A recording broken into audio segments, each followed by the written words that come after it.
Kids Entertainment by RDD.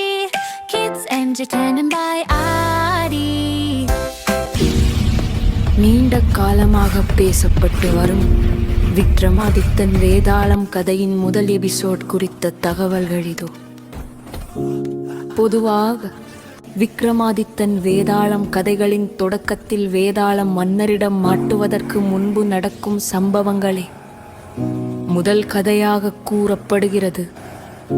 முதல் episode வேதாளத்தை பிடித்து வரும் கதை. விக்ரமாதித்தன் வேதாளத்தை முதலில் சந்தித்து அதை தோளில் சுமந்து செல்லும் முயற்சிதான் இந்த கதையின் தொடக்கம். கதை சுருக்கம்: உஜ்ஜயினி நாட்டின் மன்னன் விக்ரமாதித்தன் அவர் ஒரு யோகிக்கு, துறவிக்கு ஒரு உதவி செய்வதாக வாக்களித்திருப்பார். அந்த யோகி ஒரு மயானத்தில் இருக்கும் முருங்கை மரத்தில் தலைகீழாக தொங்கிக் கொண்டிருக்கும் வேதாளத்தை பிடித்து வந்து தனக்கு தர வேண்டும் என்று கேட்கிறார். விக்ரமாதித்தன் எவ்வளவு சவால்கள் இருந்தாலும் தான் கொடுத்த வாக்கை காப்பாற்ற அந்த சுடுகாட்டுக்கு செல்கிறார். அவர் அந்த மரத்தில் தொங்கிக் கொண்டிருக்கும் வேதாளத்தை பிடித்து தன் தோளில் சுமந்து வரும்போதுதான் வேதாளம் தன் நிபந்தனையை விதிக்கும். வேதாளத்தின் முதல் புதிர்.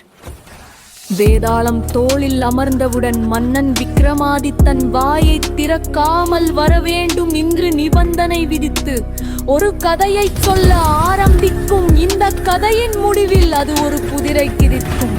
வேதாளம் கூறும் முதல் கதை மற்றும் புதிர் ஒவ்வொரு பதிப்பிலும் சற்றே மாறுபடுகிறது. சில பிரபலமான முதல் கதைகள் அரசனும் கொள்ளிவாய் பேயும் பரிசு போட்டி. ஒரு அரசன் தனது அமைச்சன் மகன் நாட்டின் குடிமகன் ஆகிய மூவரில் ஒரு சவாலான சூழலில் யாருக்கு பரிசு வழங்குவது சரியானது என்று ஒரு கேள்வி கேட்பது. காட்டுவாசி தலைவனின் கதை.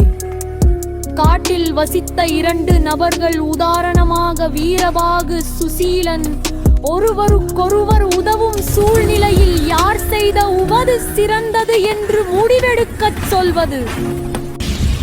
விக்ரமாதித்தன் சரியான பதிலை சொல்லும் கட்டாயத்தில் தன் வாயை திறந்து பேசுவாரதனால் ஒவ்வொரு முறையும் வேதாளம் சிரித்துவிட்டு மீண்டும் மரத்தின் உச்சிக்கு திரும்பி பறந்துவிடும். மன்னன் சோர்வடையாமல் மீண்டும் மீண்டும் அதை பிடிக்கச் செல்வதே இக்கதை வழி படிப்படத் தொடர்.